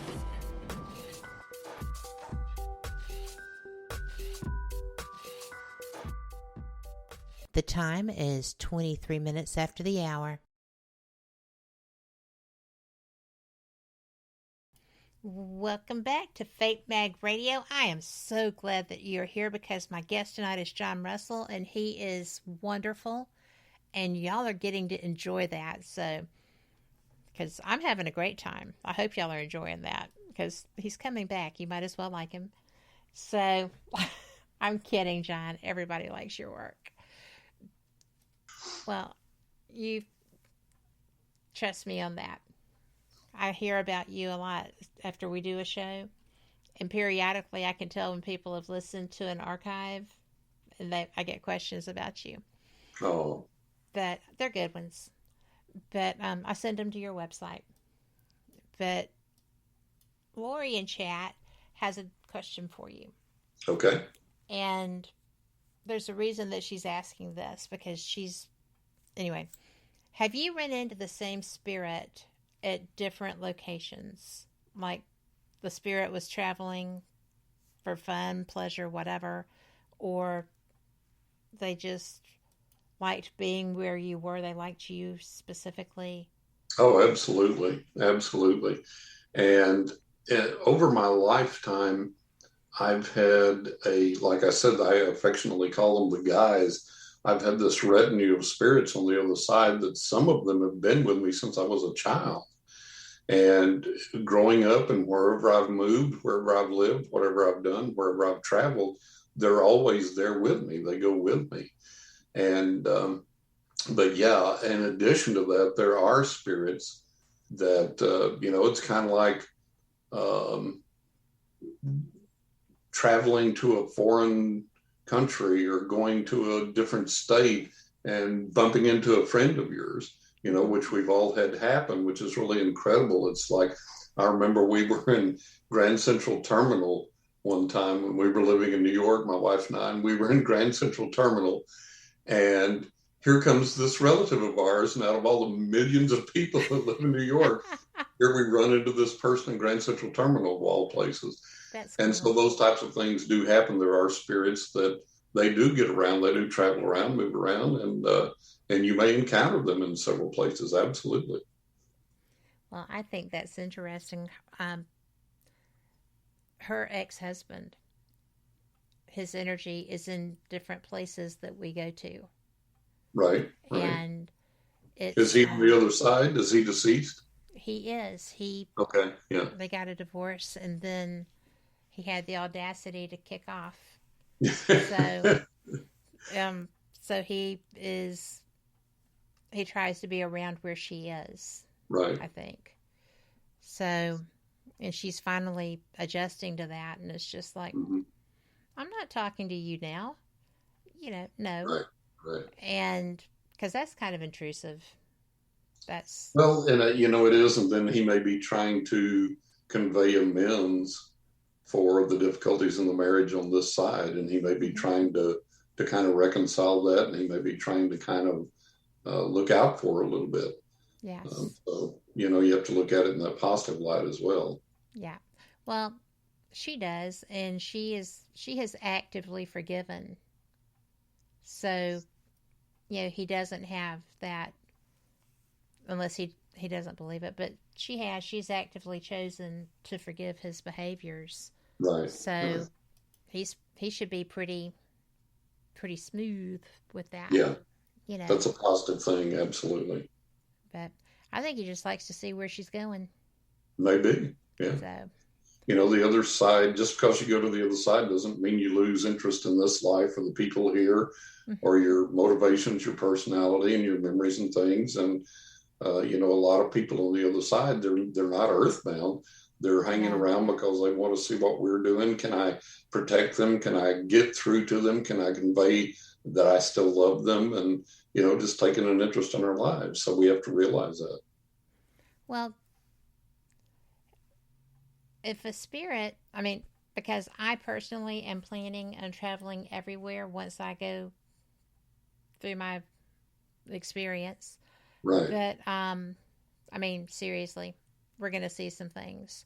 Absolutely. But I have always wondered if that was a possibility. And I guess that if spirits can go to other locations, then I'll be able to. Yeah. Yeah, I believe that we can go to other locations. We can go to other dimensions, that we have access to a vastly greater realm of knowledge than what we have here in the physical body. And, we get glimpses and bits and pieces of that understanding, and we're not any of us going to get it completely till we're over there. And then we go, oh, okay, this is how it is. But, the spirits on the other side convey as much of that to us as they can. And our understanding of that here is very incomplete, and we're always striving to try and understand more and get a greater understanding of that and a better communication. But from what I've been able to glean over the years, a spirit, your deceased relative could be standing there communicating with you from the other side, and then the next minute they're around the world doing something. So they're not experiencing the limitations in those spiritual bodies that we experience here in our physical bodies. That's encouraging. It is, yeah. Genuinely encouraging. So I was interested because I felt like that was going to be your answer, but I didn't really want to. I wanted to hear the detail. Right. Now, when you were talking about you don't really need to be going to locations to have experiences, right, or to build these skills, right, which I'm going to be doing when that book comes out, and I do need to know when that happens. But I think that it's interesting that you have spirits in your home that you can do this with. Yeah. Because sometimes I feel like I have a house full, like 2 grandmothers, a mother-in-law, and, other people. Right. But are they always with you, or if they're familial spirits, are they always with you? Well, they're not always with us because they have stuff to do. Right. They have stuff on the other side. They continue to learn, continue to grow. They have other interests and so on and so forth. So they're not necessarily going to be hanging around us constantly, but they do spend enough time with us that, for example, in readings, when I've had clients' deceased loved ones come through, the deceased loved ones could say, hey, tell them I saw them put such and such on my tombstone, or I saw them, build this little altar and light this candle that smells like this in my honor, or that I saw them go into the store the other day or eat at our favorite restaurant and they got this certain meal or whatever. So they can hang around us and see what we're doing, but they're not there just constantly hanging on our every action. They've got their own life to continue to live as well and to grow and so on and so forth. And it's just like here in the physical realm, if you and your parents live in different cities, you don't pick up the phone every 5 minutes and talk to them. You may go a week or two without talking to them, but then you pick up the phone, you catch up, and, I love you and see you soon and all that type of thing. And it's kind of the same way on the other side. That's interesting. That when they get the chance to communicate, that they let us know that they're even aware of the minutiae in our lives. Oh, absolutely. Absolutely. I remember I had this, back before I started doing podcasts, I did many, many long years, 9+ years of radio constantly, continuously. And on one of the stations, there was a new DJ.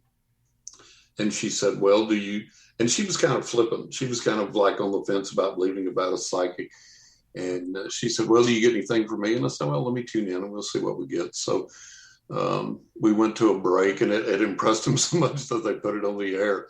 We went to a break, and I told her, I said, your grandmother, I believe I told her on her mother's side, but I said, your grandmother has passed over.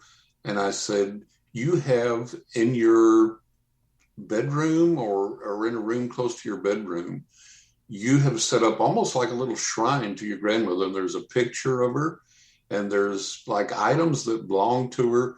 And you have this candle that you light in her honor. And it has this particular aroma. And it's been so long, I've forgotten, but I described the aroma. And they said that she almost ran out of the studio. It freaked her out so much because she had set up a picture of her grandmother with some of the items that her grandmother had belonged to her grandmother when she was alive in the body. And she had this candle with that particular aroma that she would light nearly every night and talk to her grandmother. Wow. And so it freaked her out, but her grandmother saw all of that and was able to convey that. So they are able, yes. And then that leads to people saying, well, why don't I get this frequent contact or this, detailed information from my loved ones, or why don't I get this, or why don't I get that? And that's one of the frustrations. We don't know. It seems like there are people that when they go to the other side, they are more easily able to communicate with those back here than other people can. And we don't know why. We don't know what that mechanism is. That's things that we're still trying to research and figure out and understand so that we can open up those channels of communication more accurately and more easily. And then two, I think a lot of things that we get what we need. And I tell my clients when I do readings for them, I say, I'm not going to guarantee you can like what you hear. I'm not going to tell you what you want to hear, but the other side is going to give me what you need to hear and what you need to put into practice in your life.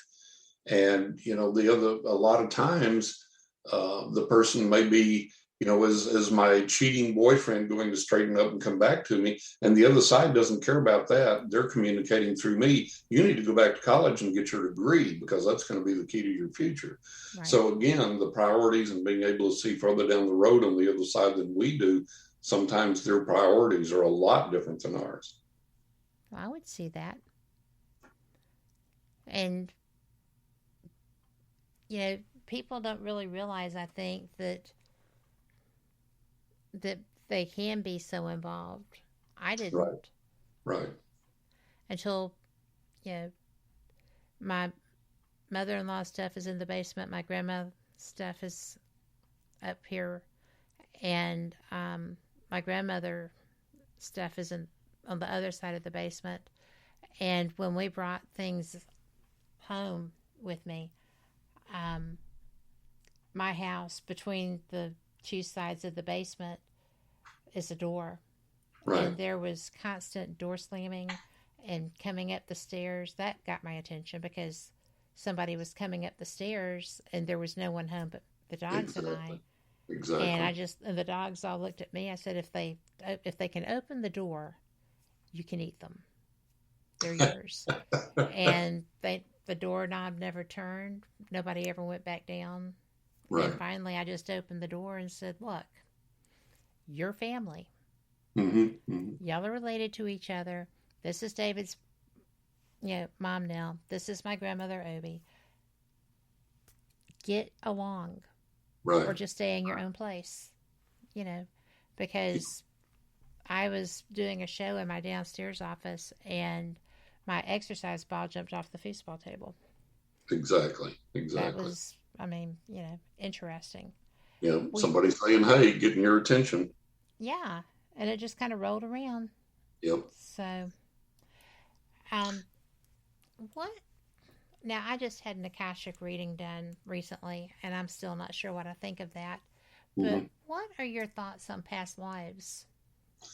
Well, I tell you, that opens up a can of worms, Kat. It's I haven't found anything there that I want to hang my hat on yet. I've read some compelling things that were food for thought, but it didn't take me much beyond that. And the problem that we have in investigating things, and whether it's past lives or psychic experiences or things that we may believe we've experienced and we haven't. The problem that we have very active imaginations. We're very easily influenced. We're able to conjure up feelings and emotions and things that may not necessarily be true. And it's just like, when people have been put into hypnotic states, whether it was hypnotic regression or a hypnotic state of some kind for some other reason, if you'll study hypnotism, reliable hypnotists will tell you that they have to be so careful in their interrogation of a hypnotic subject because they can unwittingly and very easily implant a suggestion or a memory or an experience that the hypnotic subject will experience or recall as having had experienced and being real when that never actually happened in their life. So we have, being a writer, as a person that's creative, we have these abilities to conjure up things, to visualize things, to create things. And sometimes we allow that to affect our imaginations and our emotions, and then it becomes a supposed memory. And I think there's a lot of, I'd say about 90% plus of things that I have read or explored about reincarnation strike me as being very dubious, very uncertain, and possibly influenced by imagination and by things people have experienced in meditation or dream states or whatever. And that's why I've always been in my readings, my focus is on the physical, on it helping you in the here and now in this physical realm.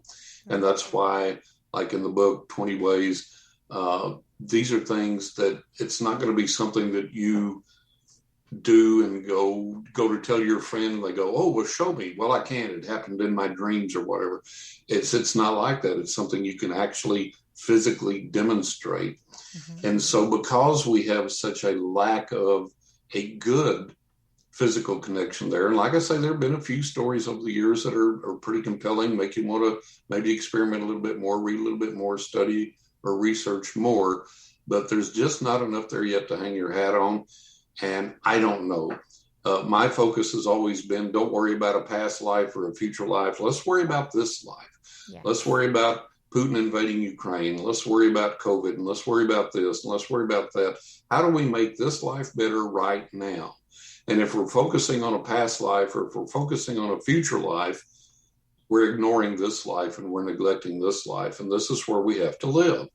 And it doesn't matter if you believe in gravity or not, go jump off a building, you're going to go splat. Yeah. It doesn't matter what your beliefs are about trying to escape the physical realm or supersede our physical bodies. If you don't eat, you don't drink, you're going to die. And so there's certain physical, practical realities that we have to live with. And I think those are the things that we need to engage with now in practical ways, meaningful ways that do some good. And then the armchair quarterback stuff in the spiritual realm, we put it in that box. Okay, interesting theory to pursue further, but nothing we can hang our hats on right now. Good enough. Yeah. Yeah, I have been curious about that too, because I want to think that that's something that someone more skilled or knowledgeable than myself could tell me. But right. I don't know. Nothing to hang your hat on. Yeah, yes. That's it. And, I can see where if you're trying to, like with the alien encounters or whatever, if right. somebody is doing a regression therapy to help an experiencer heal from that, I get that maybe a little more.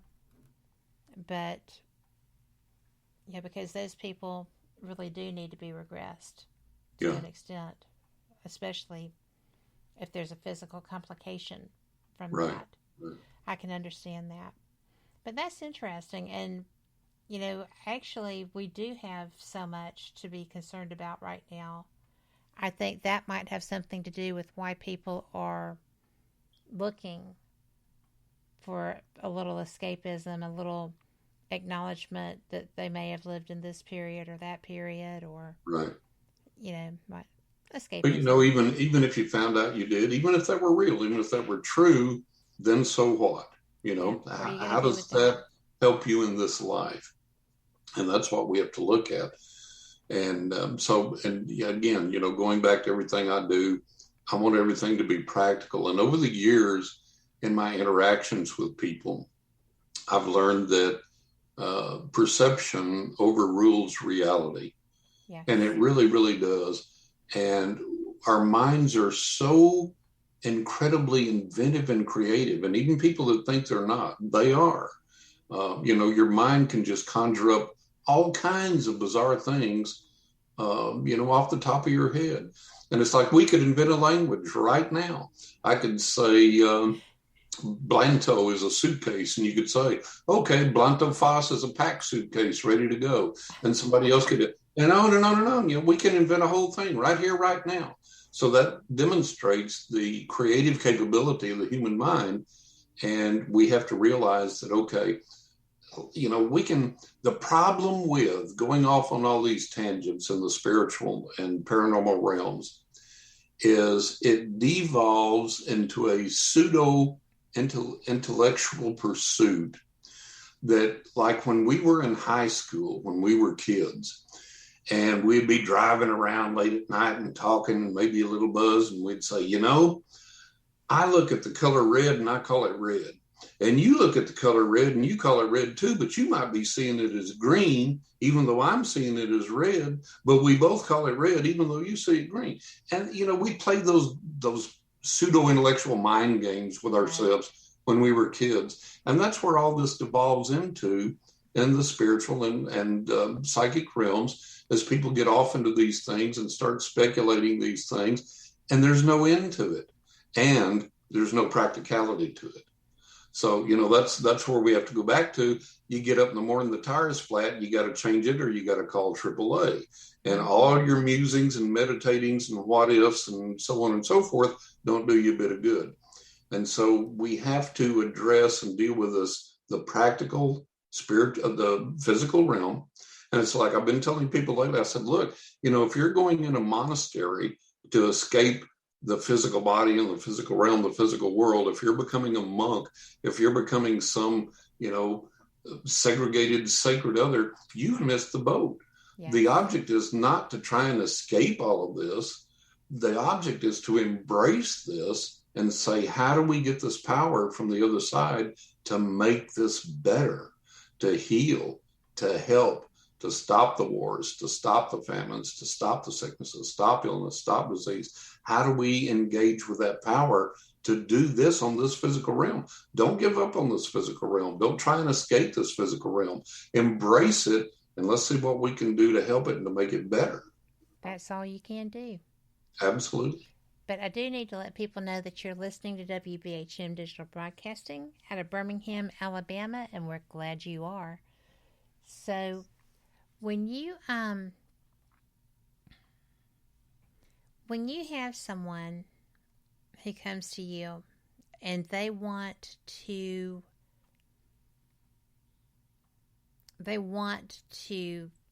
communicate with spirits, right, seeking escapism, mm-hmm. Do you still indulge that? No, not at all. Not at all. Because the other side doesn't want us to engage in escapism. The other side wants us to deal with the practicalities of this physical realm and to realize that, yes, there is a spiritual component to life that we can attain and that we should aspire to, and that has some different higher leanings or aims or intentions than our normal everyday life. But it's not some pie in the sky by and by type of things. It's something that should inspire us to go, okay, I feel called to learn healing. I want to heal people. How do I do that? And then you should explore every avenue you can to find out what works and what doesn't work for you in a practical way to physically heal people. And it's like with me, I exercise a wide variety of psychic and paranormal techniques, but my main focus and interest and calling has always been giving readings to people. Here's where your past lied, and here's what brought you here, and here's what's going on around you now, and here's what's coming in your future, and here's how to handle it, here's how to deal with it, here's how to make things better. So that was my calling, and I pursued that, and I trained that, and I read everything I could get, and I studied everything I could get, and I practiced everything I could, and I asked the other side for help. Make this better, and I still do that to this day, and that's my niche in this world, is guiding people in that manner.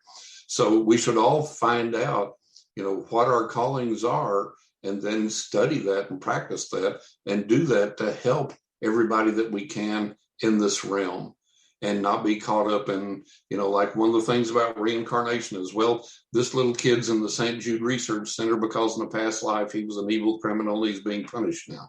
That's too facile. That's too easy. That's a cop-out. We can erase all the world's problems that way.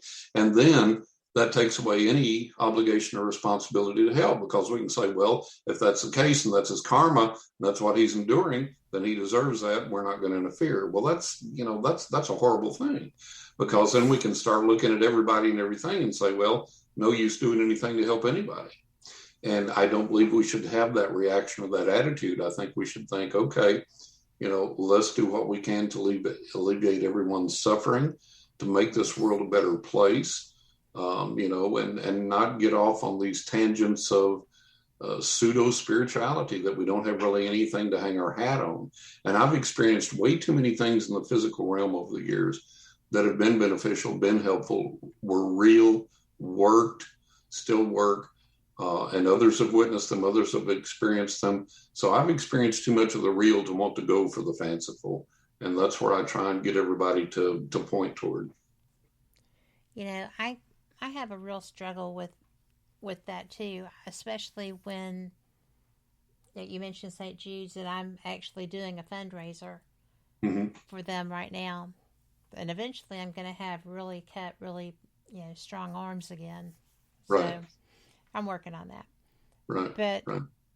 But I have a real struggle with people who are, like you said, they're judgmental, and it's almost like their bad doing is not possible because they're not having to cope with all of these horrors that obviously these people were, so that's giving them a false cover. Right. And they feel themselves superior and feel themselves that they've done no wrong and they're doing good because they're this perfect spiritual person now, and this other person is suffering because they're not. And that sets up a whole us versus them thing, which is a really horrible, horrible way to view things. In any situation, but particularly that one. Exactly. I just don't get I don't get that. I don't get where you have to be superior, right, by making others who are not lesser feel so. And we're all, every single one of us, we're just human beings, and no one is better than another. Yeah. Now, there are people that behave horribly, but intrinsically, we're all equal. We're all human beings. No one is better than another. Now, we can choose actions and attitudes that, put us pretty far down on the list of how a person should be. And we invoke, rightfully so, the judgment, the wrath of others, and the law, and so on and so forth. But intrinsically, every human being is deserving. And some people are born through, apparently, the roll of the dice into these phenomenal, wonderful circumstances, born into rich families with good genetics and good health, and so on and so forth. And other people aren't. But the people that aren't of any less quality or any less worth than the people that are. And historically, the people that have that wealth or have that good luck, that good roll of the dice, look down upon people that don't and treat them as inferior. And, that's not the case. It's, I remember a long time ago reading about, Mensa, the High IQ Society, and reading that there were people that were corporate presidents that were members of Mensa, and there were school janitors that were members of Mensa. So IQ, is spread across the realm without any respect to, the normal stations in life that we would ascribe that to. So we have to understand that everybody is worthwhile, that everybody is, everybody can teach you something, and everybody knows something that you don't know. And there's no reason to look down on anyone. And that's another part of this respect that we have to learn, this respect for life, respect for the spiritual realm, respect for ourselves, respect for those in need. And yeah, there's a lot of people that scam the system. There's a lot of con artists, but there are some people that through no fault of their own have wound up in, desperate circumstances, and they're trying the best way they can to get out of them, honestly. And, those people are deserving of help. They're deserving of listening to. They have their own stories. And they may be an incredibly smart person, but, they're denied the breaks. They're denied the, whatever. And that's one of the things that we don't understand about the spiritual realm, and something that's a real puzzle is that sometimes people get the breaks and sometimes people don't. I remember the lead singer of Pearl Jam, Eddie Vedder. I remember reading an interview one time, and I'll just paraphrase what he said, but basically what he said was, here we've become this world famous band, and we're rich and we have all this success. And he said, why?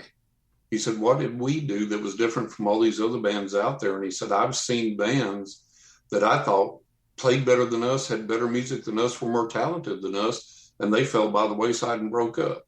Why? Why did we make it and they didn't? And that's one of those mysteries that we have to solve, that we have to work on, and it catches people up in that process. And it's something we have to be aware of and be respectful of. That's interesting. I know the dad of the drummer in that band. Oh, really? Yeah. Which surprised me. When I worked at that venue I told you about, I saw him walking across the seats.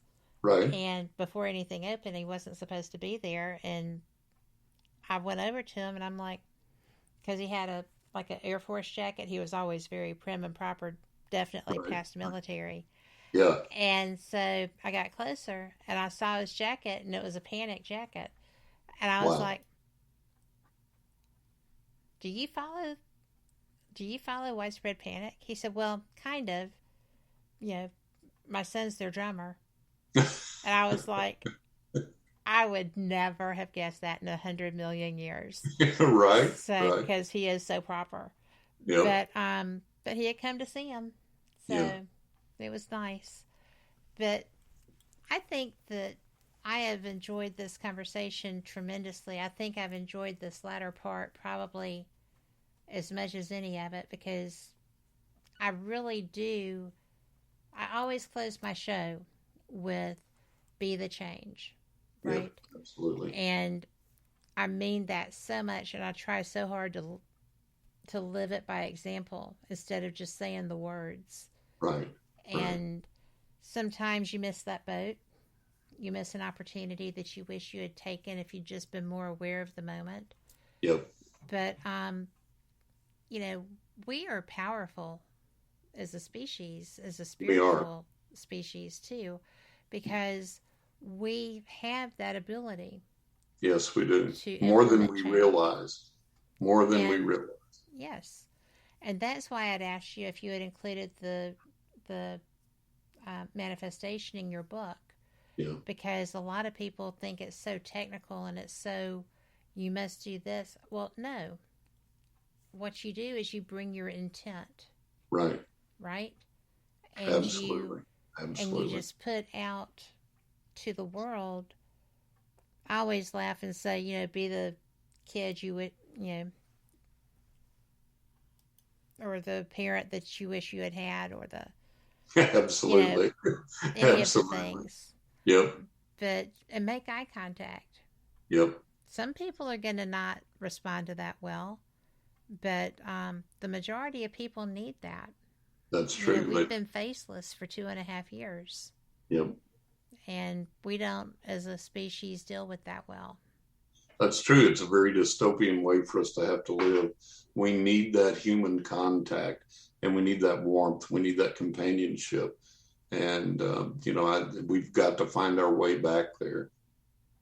Well, I think the vast majority of people are anxious to be back there and willing to do what it takes to be back there.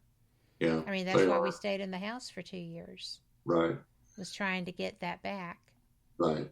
And so anyway, I don't know how the soapbox got under my feet. Sorry about that. No, that's great. That's great. But I mean, I get what you were saying with that. And I think that's so important. It is. Yeah, it is. Absolutely. So thank you for that. You're welcome. Well, we are nearing the close of the show. I hate Wow. that. But I have to tell you how much I enjoy you. I'm so glad you were here tonight. I appreciate it. One of us is going to have to write faster so that we don't have so much time between shows. I hear you. I hear you. Or just not, you know, just send me a note and say, hey, I'd like to come on, and we'll make that happen. You don't have to write a book to come. There you go. We can have these conversations.